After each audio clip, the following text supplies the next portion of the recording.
खुलुमबाय बड'लेण्ड रादाब नायगिरि बयनिसिमबो फुंबिलिनि गोजोन हामलायथि बावहरबाय। दिनै 30 मार्च 2025 इं मायथाइनि सानसेनि फानजामुथियाव थानाय राशिफोरखौ फरायथिनो लाबाय। मेष राशि नंखाय मुं मोननो हागौ। सिखिरि सुबुंफोरजों सोंखारि जानो हागौ। गोसोखौ हमथानानै सोलिनांगोन। वृष राशि नखराव मोजां सम बारहोनो हागोन। जिउनि गोजोननायखौ मोनफुंनो हागोन। गाहाम सान। मिथुन राशि थांखि लानायफोरा जाफुंगोन। साननाय लुबैनाय बादि जागोन। साना गोजोनै बारलांगोन। कर्कट राशि गोसोखौ उरां फारां मोनगोन। खामानि मावनो हायै जागोन। साना एरैनो बारलांगोन। सिंह राशि थांखिया फैमाल जागोन। आनजादाव उथ्रिसार जानो हानाय नङा। गोसोखौ बायग्लिनाय मोनगोन। कन्या राशि गोजान लामा दावबायनो खाबु मोनगोन। गोलाव समनि लोगोफोरजों मोजां सम बारहोनो हागोन। गाहाम सान। तुला राशि जानाय लोंनायजों गफबनानै थागोन। खामानिफोरा आद्रा जानानै थागोन। देहाखौ लोरबां मोननो हागौ।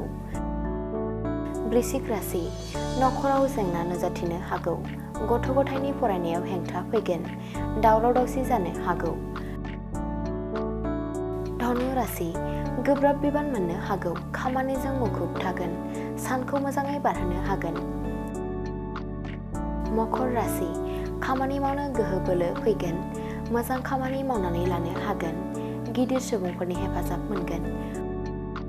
कुम्भ राशि गोसोनि खोथाखौ बुंनानै लानो हानाय नङा। सोमोन्दोआ आद्रा जानो हागौ। दुखुजों भुगिनांगोन। मीन राशि समाजाव मोजां मुं मोनगोन।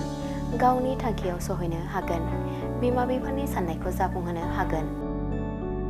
दिनैनि राशि फरायथिनाया एसेनोसै। बेजों लोगोसेनो दिनैनि साना बुहुमनि साफ्रोमबो सुबुंफोरनि थाखाय गाहाम जाथों बेखौ बड'लेण्ड रादाब नखरनि जानानै इसोरनि खाथियाव आरज गाबनाय थाबाय।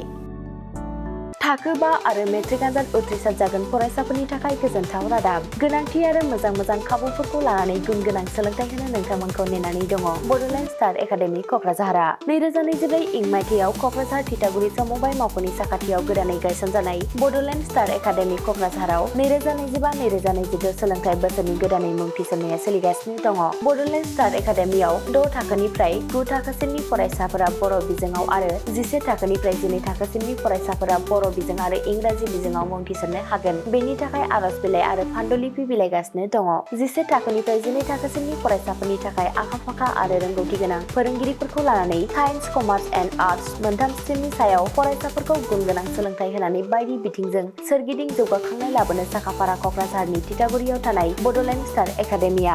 बड'लेण्ड स्टार एकाडेमियाव मुं थिसननोब्ला बाङाइ बेसेनाव मुं थिसननायनि गेजेरजोंनो फरायसाफोरा गाहायाव होनाय माखासे खाबुफोरखौ मोननो हागोन। इंराजि सोलोंनायनि खाबु, साखोन-सिखोन थाखो खथा, बिजाब बाख्रि, BPL थाखोनि फरायसा फरायसुलिफोरनि मुं थिसननायाव 20% मासुल रेहाय होनाय। बेजों लोगोसेनो नोंथांमोनहा JEE नीट आनजादनि थाखाय बेसेन नाङै फोरोंथाइ, मान्थलि मक टेस्ट, जिउ राहा दानाय बायदि गियानलु आयदाफोरनि उफ्रा सोलोंफारिफोरनि खाबुफोरखौ मोननो हागोन। हौवासा आरो हिन्जावसाफोरनि थाखाय मुलाम्फा गोनां मोजां जामुं आरो मोजां थाग्रा खथानि खाबु गोनां हस्टेलनि खाबुफोरखौबो मोननो हागोन। बिदिब्ला गोबाव खालामाजासे नोंथाङाबो बड'लेण्ड स्टार एकाडेमियाव थाबैनो मुं थिसननायनि थाखाय सुलाद लादो।